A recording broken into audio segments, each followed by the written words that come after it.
Welcome to Integrative You Radio, hosted by Dr. Nick Carruthers and yours truly, Dr. Nicole Rivera. This is the place where you become limitless. We are covering the latest and greatest topics, of course, in a disruptive fashion around integrative medicine, mental health, and human behavior. We are also covering how those topics affect the human and family dynamics. We will be sprinkling in some truth bombs for our healthpreneurs so they can join us in our mission to evolve healthcare. If you are health curious and growth focused, you are in the right place. But buckle up, because this is real, this is raw, and this is disruptive. This is Integrative You Radio.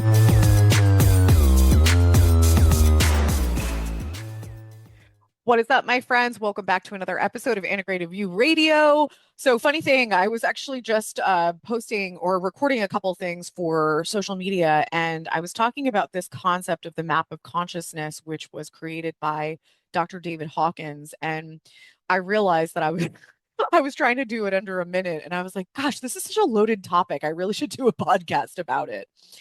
And so I'm just going to kind of preface and give you an idea of like what the heck the map of consciousness is, and essentially why we use it and care about it, and how this can affect you, but also how you can use it.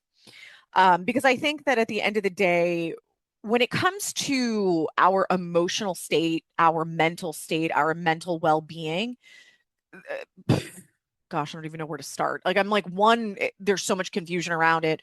Two, nothing is black and white. It's not like I'm a happy person and I'm a sad person, I'm depressed. Like that doesn't exist. It is, we can experience every emotion in a day. We all have different perceptions of things. You know, people will say, bad things happen to good people. And you could talk about what you think that bad thing was, and someone else can say, yeah, but, and have a completely different perspective on it. And so that's one of the key things, is that it's all about perception. It is all about how you perceive something, and how you perceive something is actually based off of your past experiences. And this is something that I heard very much so from both Dr. Joe Dispenza and DeMartini. And it was so fucking true. And, don't get me wrong, it takes a while to really click and to give you a level of freedom. But when you hear it, you kind of have this like, oh shit. And what they both were saying is that so many people are thinking and creating their present and their futures based off of their past experiences, which is a complete fucking lie fabrication. Example is, if you had your heart broken in a relationship, now, you could say, fuck love, love's not for me, or I don't trust people, I got cheated on and my heart was broken. And now you have this belief system that, okay, I experienced infidelity, now that's going to probably happen to me again, so I'm going to have a guard up, I'm going to protect myself, and I'm not going to trust people, I'm not going to let people in easily. Obviously, these same types of things happen in friendships, is that we tag a situation that's very emotionally intense for us, and we now use that. Our ego says, use this as a protective mechanism so it doesn't happen again. But at the end of the day, the probability of it happening again is equal to it not happening. So you might say, but what if? And I say, what if not? And so for so many of us, we're using our past experiences to dictate how we think, feel, and curate our futures, which makes no fucking sense when you really, really think about it. All that we're leveraging is the ego's protective mechanism. Of course, we want to protect ourselves, but we also have to understand that there's pros and cons to protecting ourselves. You could be ripping yourself of some of the most amazing experiences in your life, some of the most amazing people in your life, because you're trying to protect yourself. So there's pros and cons, there's benefits and drawbacks to both. It's not that one is superior to the next. To live a life in isolation because you don't trust people, like, are you really living? You're just hiding away in a hole because you're too scared to get hurt. But you're already hurting because you're alone. Anyway, I derail as per usual. So this is just kind of a segue into this idea. So there's this idea of the map of consciousness. Some of you maybe have heard of this idea of your level of consciousness. Consciousness is really just like, where are you at mentally and emotionally? Like, how do you look at the world? Are you looking at the world from quote unquote the glass half full? Are you looking at the world from the glass half empty? And what I always laugh about is it's fucking both. If the water is halfway up the cup, it's both. It's half empty and half full. Like, there is going to always be benefits and drawbacks to everything. There is pros and cons to everything. Nothing is one-sided. So stop fucking thinking that it is. I always say this term. I started saying it in business, but in reality, it applies to everything. Is don't expect the worst, but be prepared for anything. Like, I moved to Italy. It was a huge, huge move in my life. Two things. I closed my brick and mortar business, which was a huge fucking decision. And then I moved my family to Italy across the world. Like, two huge decisions in my life. Did I sit here and say, I'm going to move to Italy and all I'm going to do is, like, live by the sea and, drink Aperol spritz and everything's going to be amazing and perfect? Yeah, I was hoping that there was going to be all of that amazingness, but I also knew the reality of, like, I'm going to a new place where I know no one. I don't know the language. Like, I don't know. Like, there's so many things that I'm going to have to navigate that are going to be really difficult. So if I come here thinking that it's going to be a fantasy world, everything's going to work out great, then I'm going to be disappointed. So you have to be very conscious of your expectations in your life, because that's all that it is. I love what Dr. Demartini says. He's like, your fantasy is creating your fucking nightmare. If you have a fantasy of what a family should look like, you have a fantasy of what your spouse should look like, you have a fantasy of what your job should look like, if you have a fantasy of what your finances should look like, it's going to become your nightmare, because chances are your fantasy is one-sided. Everything is good, everything is amazing, and you don't see the other side of things. We see this with people all the time. It's just people are people. There's gonna be amazing things that we love about people, and then there might be other things that are just, like, a little annoying about them. You're never gonna have one side of it unless the person's, like, exactly like you, and then you're gonna like them, or at least if you're like me. Anytime I'm like, I just like them, Nick's like, that's because they're just like you. I'm like, oh my God, am I so self-absorbed? Okay, so let's get back to this map of consciousness. So the map of consciousness is this breakdown, and it is a numerical value based on all of these different emotional states. And so 200 is the middle ground. It's like the neutral point. So if you're above 200, it's that you're at a higher level of consciousness. You have a wider lens with how you look at the world. You tend to see the good, you see the bad, you have more gratitude, you have more joy, you have more happiness in your life. If you're below 200, you're in some of the lower vibration emotions. You're in a lower level of consciousness. So you tend to default into emotions like anger or guilt or shame or fear. The thing is that most of us don't sit in one place when it comes to the map of consciousness. We tend to sit, let's call it 50 to 75%, depending on the person, in a certain place.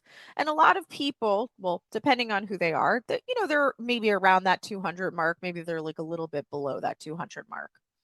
And the reason why I'm saying it like this is because we actually test the map of consciousness for the people that we work with. And so we have, thousands of these tests under our belt at this point. And it's very rare that someone comes up with one emotional state or one level of consciousness. They usually have there's usually two to three. And an example is that, they have this more neutral point or something a little bit lower than 200 around or most of the time. So like 50% of the time or 75% of the time they sit there. But then a lot of people also have a default, which is on the lower spectrum of consciousness. And that default depends on the person and their experiences. They can default very easily into anger. They can default into guilt. They can default into shame. They can default into fear. And they could default into desire. This is the comparison game that people play. And it's just very interesting because I think we all feel this. We feel that, like, I'm doing all right. I'm just living my life, doing my thing, going to work, going out with friends. And then we have our bad days, we have our bad weeks, and sometimes we have a bad month or few months. And we try to understand, like, why does this happen? And essentially a lot of defaulting down into that lower level of consciousness or those negative emotions has to do with an old cycle coming up, a trigger coming up. That could be an event, it could be an emotion, it could be a person, and something surfaces, and it could be an old uh, program, an old belief system. You could have been told, that you were lesser than as a kid, and then your boss says something to you at work, and it's like fucking trigger, and now you're like, I'm worthless. I'm fucking not good at what I do. I'm never going to be successful, and you spiral. The same thing, you can have a person in your life that's like really intense and really intimidating, and you default into people pleasing because that was, again, something that you were told. You should be a people pleaser, you should be liked by everybody when you were young. So, or the same thing goes for an experience that you had when it came to a person who either abandoned you, a person who you know lost your trust. And you can have this come up of like, oh, I'm in a new relationship, this person did this one little thing that made me question their integrity, and now I'm going to default into, fear that they're going to do what this other person did to me in the past. And so the great thing about this is that we're never going to, I don't want to say never. There are definitely some people that live in a very elevated place and they see the world very, very differently. But these are people that work on themselves every fucking day. And they have been working on themselves for a very, very long time. A lot of these people that are in elevated level of consciousness, like a Joe Dispenza, he's meditating every day, meditating many hours a day, like, doing deep, deep, deep work, like releasing generational trauma, shit that's not even just his, but shit that goes generations back. Yes, that is a thing, my friends. If you want me to talk about that, comment below, and I will be happy to talk about it in a future podcast because it is its own topic in itself. But for most of us, even for myself, I work on myself quite a bit, but, there's still default programs that I can fall back into. And I remember so specifically when I was very new into my journey of more of like my personal development when it came to the mental and emotional aspects. I remember this specific mentor that I was working with, and I reached out to him because I had a stressful situation.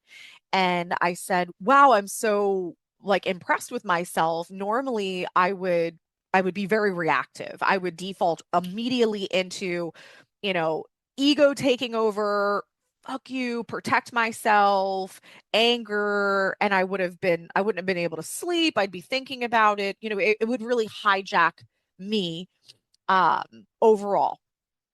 And I was like, I'm so impressed with myself. I was very calm and collected. I handled it very well. And then it was 3 days later that I started to feel kind of like those default emotions. I was fucking pissed. I was like, fuck that person. How dare you? And da da da. And, it was just that protective ego kicking in.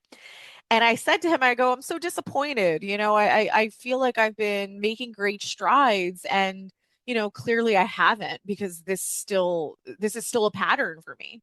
And he's like, okay, in the past, how quickly would you have been reactive and, went into that anger mode, protection mode, probably said things you didn't, you that would have got you in trouble.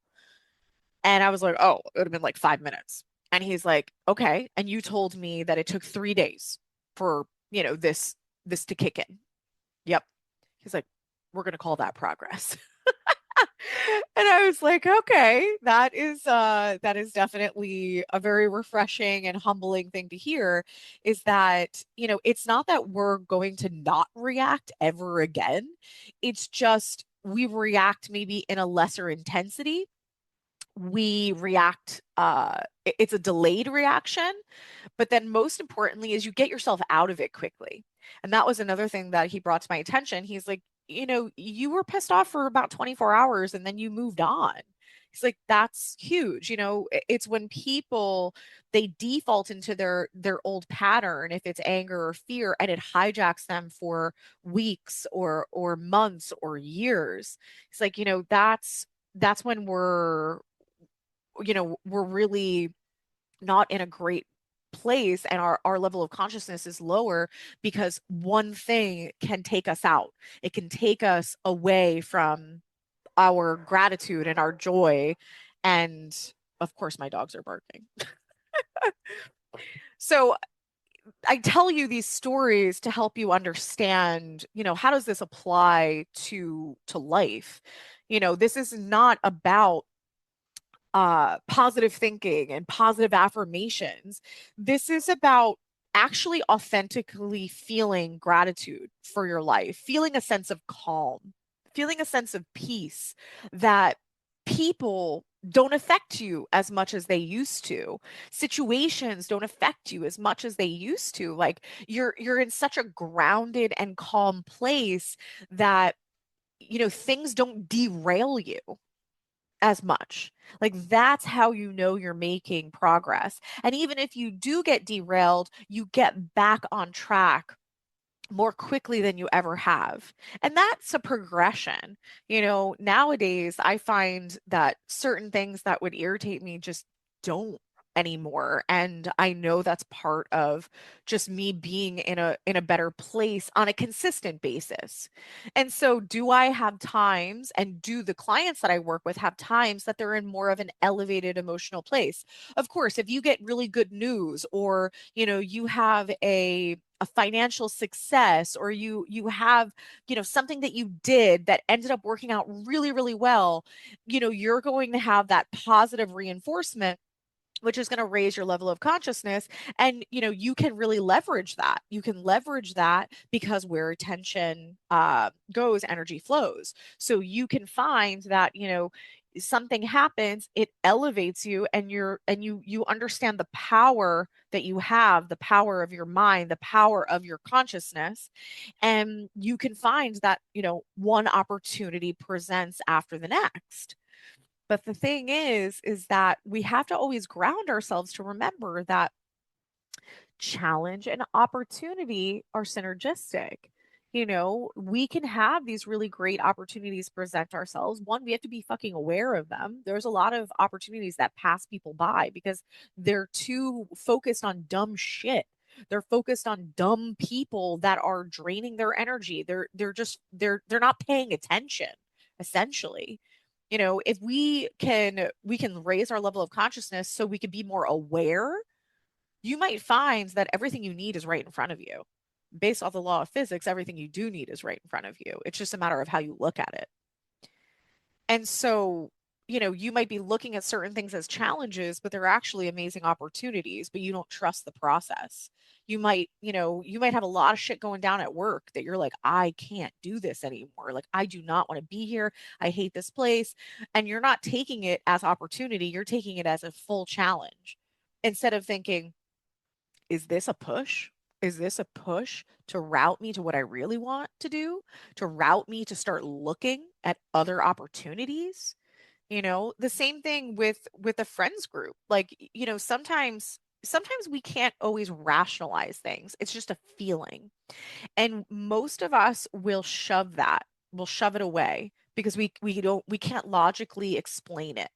But all we know is that, that new friend or that old friend, you're just like, oh, like, just not loving our conversations, getting a little drained by this person, not super excited, for the meetups that we have scheduled.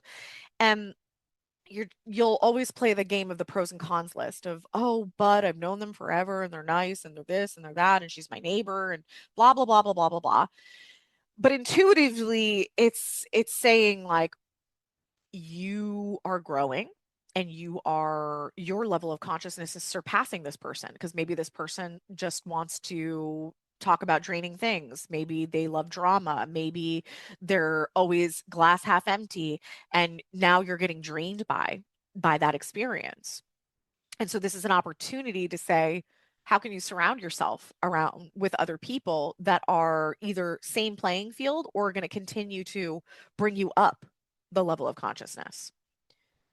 So when you understand this, this isn't about like, oh my God, I live in fear all the time. I guess I'll never be successful or happy. Like that's not the point. The point is that, there is this whole spectrum of emotions and it's a matter of how can you use it? How can you use it to say, wow, like there is actually a science behind where I'm at. If I feel more peaceful and grounded and neutral, then that means that I'm right here in the middle of this consciousness. So, I could either choose to let people and situations bring me down the level of consciousness and make me drop back into bullshit and fear and comparison game. And I can live in that place, which doesn't feel good, or I can set myself up with the right people and the right situations to continue to allow me to go up the ladder. So it's your choice. Like you are not a victim of any of your circumstances. You're actually a co-creator of your circumstances. And you have a choice. You have a choice to scroll on social media and watch the news and stress yourself out. You have a choice to play comparison game with half the fake shit on the internet. You have a choice to stay in the job you hate. You have a choice to stay with the friends group of people that are draining you and not giving you anything. You have a choice. You have a choice. But I never said that choosing differently is easy. Most of it's not. And that's why we get stuck. But I always challenge people to think about it this way. There was a theme in my life and I realized how it served me. It's also held me back in certain ways, but I observed a lot of things that I didn't want. I observed parents that were very much victim mentality, paycheck to paycheck, really, really struggling, a lot of emotional turmoil, abuse, physical, mental. They endured some shit and they chose to be victims to that, which dictated so much of their future. It dictated even some of my outcomes as a young kid. And I heard the same stories of how everyone, did them wrong and betrayed them and treated them poorly and this and that. And I don't know what it was, but I just was like, I don't want any of this. And I had a bigger fear around becoming a victim than taking risks. So I had a bigger fear of, I don't want this to be my outcomes. So I'm okay with making bold decisions and taking risks and doing scary shit if that will yield a different outcome. Because I sure as hell, I'm not going to go over here. I can't go over here. So it's all about how you leverage the fears that you have.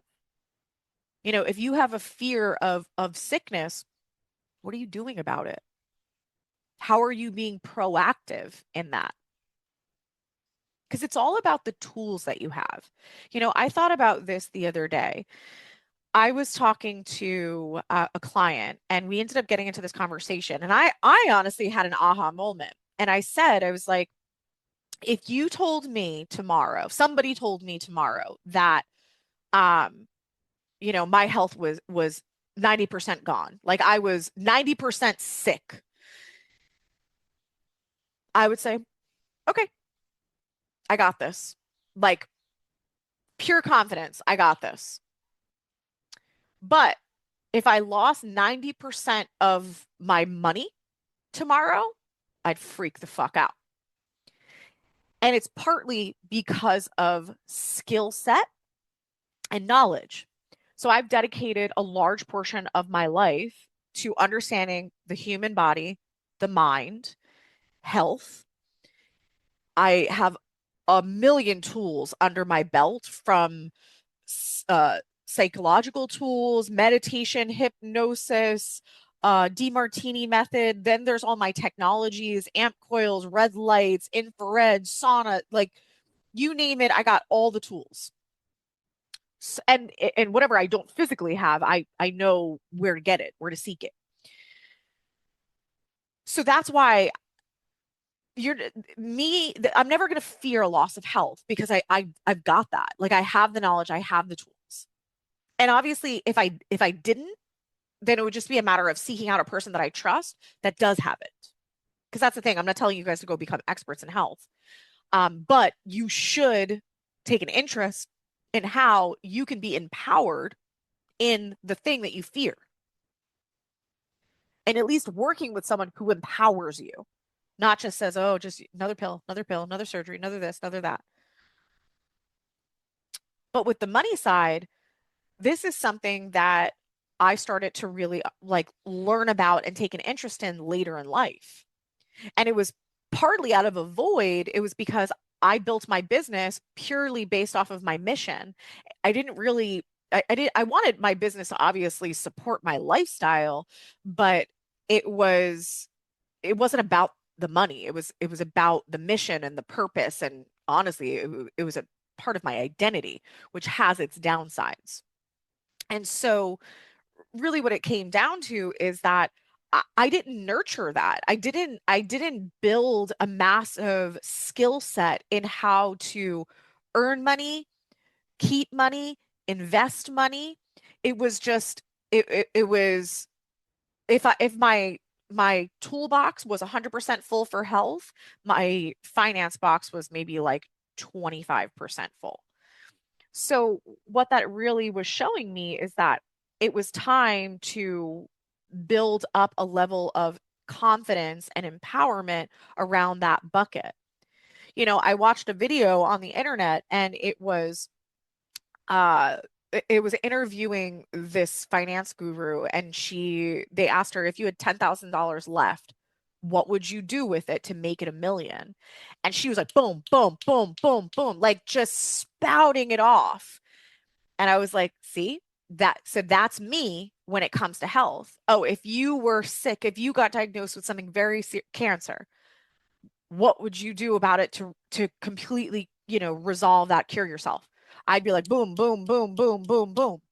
And it was just this moment. I'm like, I want to get to that place. I want to get to that place that I'm a master of that.